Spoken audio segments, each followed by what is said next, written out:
Szeretettel köszöntelek, Kristóf István vagyok. Ebben a videóban szeretném neked elmesélni az én történetemet, hogy én hogyan váltam jelmeztelenné. Persze nem egy pillanat alatt történt az egész, hanem ez egy hosszú folyamat volt, és ha kíváncsi vagy arra, hogy mi és hogyan történt ez, akkor nézd végig velem ezt a videót. És természetesen beszélek olyan dolgokról is, ami a meztelenséghez, a nemiséghez, a szexualitáshoz tartozó tabu téma, ami a társadalomban kivetnivaló, és hogy ez miért egy olyan gyökér probléma, amit érdemes lenne orvosolni, és mégis honnan jött, és honnan eredt. Hol kell keresni a megoldást. Persze nem annyira súlyos a helyzet, mint mondjuk pár száz évvel ezelőtt, de jelen pillanatban, jelen helyzetben azért jó lenne, hogyha a társadalom tovább tudna lépni és fejlődni ezen a területen. Ezzel kapcsolatban is sok mindent elmondok majd a videóban. Ha érdekel, akkor tarts velem, nézzük meg együtt. Ha tetszett, akkor majd nyomj egy lájkot. Ha ez a téma érdekel és hasonló videókat néznél, akkor kérlek, iratkozz fel a csatornára. És mindenképpen javaslom, hogy a videó alatti linkeket nézd végig, mert hasznos tanácsok, hasznos lehetőségek, fejlődési lehetőséget találsz a linkek között, ami bizonyára hasznodra válhat. Úgyhogy kezdjünk bele, nézzük meg együtt. Köszönöm.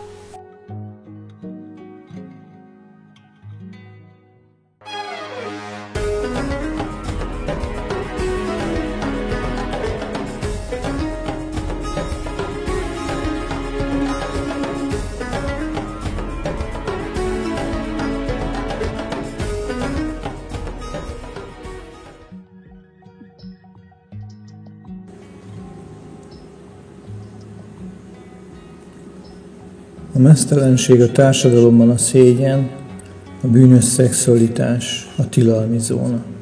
Vajon miért?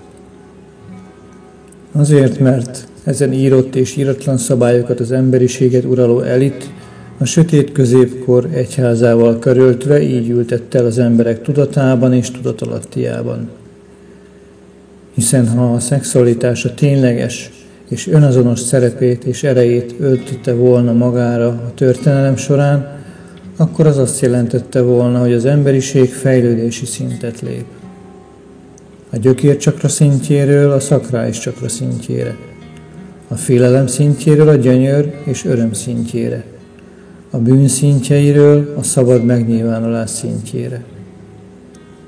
Az uralható, bűntudattal, félelemmel irányítható és befolyásolható tudatlan szintről a kiteljesedő, szabadon megnyilvánuló, önszeretetben létező, önállóan élő emberiség szintjére. Ez nem engedhető meg, ha uralni akarod az egész emberi társadalmat.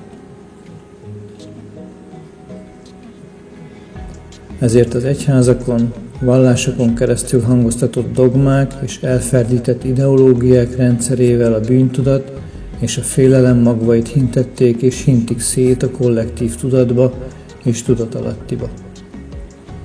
Egy tudatlan és hívő társadalom az egyházában és uralkodó osztályában, a politikai irányítók hazugságaiban hívő társadalom így jól terelhető a karámban. Nem fog tudni feljebb lépni, fellázadni, kitörni a karámból. Csak a szaporodás, a fajfenntartás, a birkanyáj utánpótlása maradt a büntetlenség kategóriájában.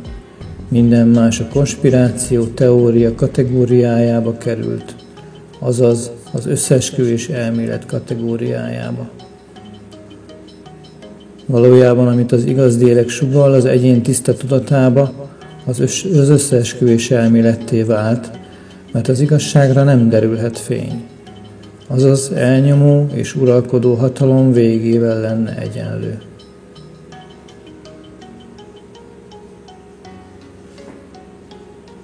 Ez a tudatlan és elnyomott emberiség azonban ébred, tudatossá válik és emelkezni kezdett.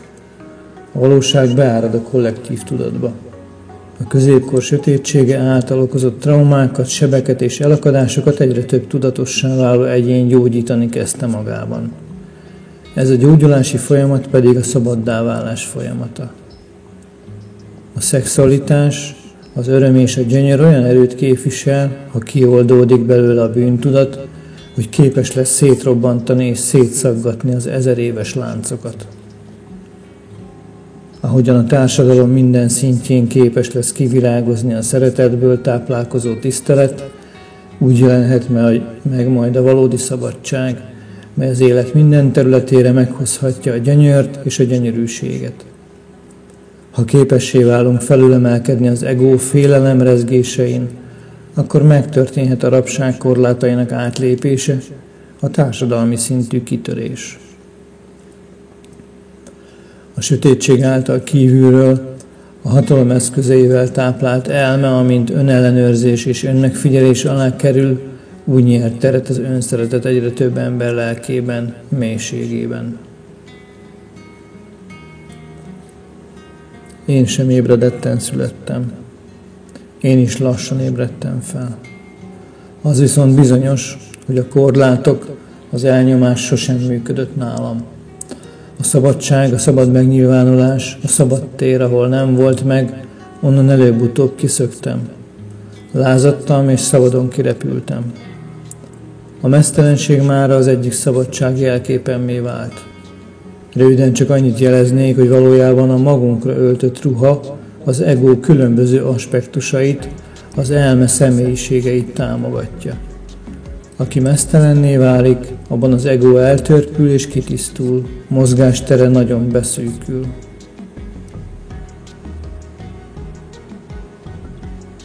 Mármint az ego mozgástere. Meztelenné válásom története röviden így történt. Gyermekkoromban a belém súlykolt szabályok, az emberi normatív viselkedésformák kialakították a szégyent, hogy szégyeljem a meztelen testem. Azonban a kíváncsiság, az érdeklődésem központi fókuszában mindig ott volt a meztelen test megismerése. Már kicsi gyermekkoromban lenyűgözött a női test gyönyörűsége és esztétikája. Társaimmal gyakran játszottam a meztelen játékokat. Ezekben 2-3-an vettünk részt, így ebben az intimitásban nem tudott a szégyen feljönni bennem. Az inkább nagyobb csoportok előtt jelent meg nálam. Az óvodában volt is rá példa, hogy a játszótér medencéjéből kijövet, a fürdenadrágomat szégyenlősen vettem le és cseréltem ki magamon, miközben szorongtam, nehogy meglássanak a többiek. A 10 éves életkor és a nemi érés ezt a szégyenlősséget tovább erősítette bennem, ami önbizalom hiánnyal is párosult. Aztán lassan csökkent bennem a szégyen, ahogyan korosodtam és egyre érettebbé váltam. Az önbizalmam ezzel együtt növekedni kezdett.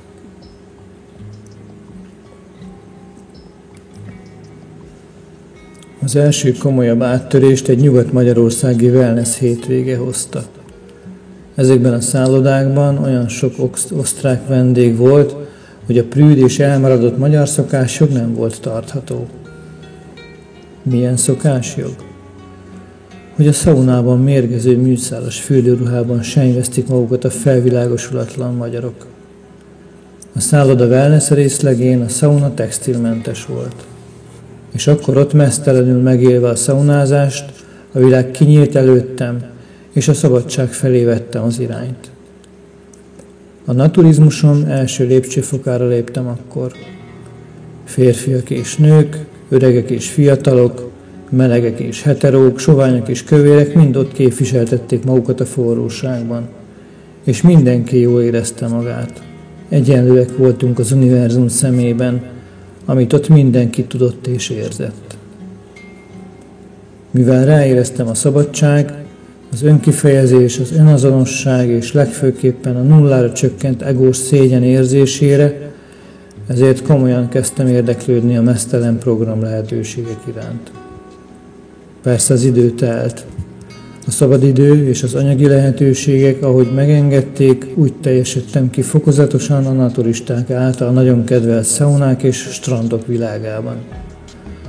Valójában az önelfogadás és a szabadság az önkifejezés egó nélküli egyenlőségében, mely az önszeretet fokozatos térnyerését jelentette a számomra.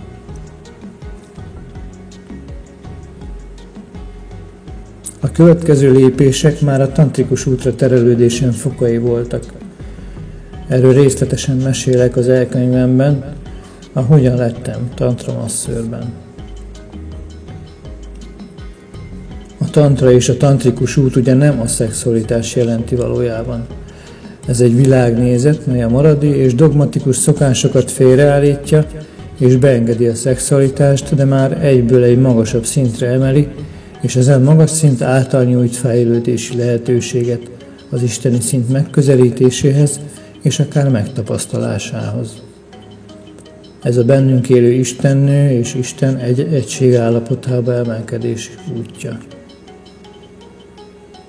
A hétköznapi ember számára az isteni állapot, az önmagunk isteni lényére találás a jelenlét által valósul meg. Ez nem más, mint a meditáció. A meditáció vagy a jelenlét állapotának alkalmazása a szexualitásban, a szeretkezésben valójában a tantrikus útra lépéssel azonos. Bár a tantramasszázs nem jelent tantrikus szexualitást, azért a tantra és a jóni masszázs intimitása és egyúttal a lélekszintű élménye és jelenléte magával hozza a kiszabadulást a test szégyenéből. Ezt pedig mindenki a valóságában tapasztalja meg. Nem egy olyan dolog, amiről valaki más beszél, de mi még sosem éreztük mindazt, amit szeretne a szavaival átadni. Saját lényünk által tapasztaljuk meg ezt az élményt.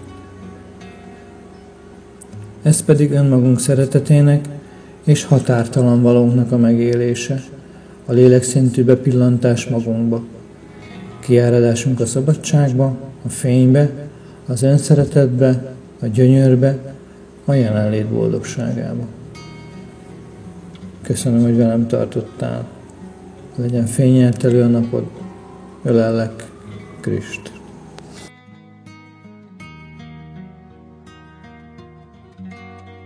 Ha tetszik a videó, akkor iratkozz fel a YouTube csatornára. Ne felejts el rányomni a felfelé mutató kézre sem, hálásan köszönöm. Emellett figyelmedbe ajánlanám az ingyenes hírlevelet, amire bármikor feliratkozhatsz. A videó alatti leírásban megtalálod a linket, sok más hasznos lehetőséggel együtt.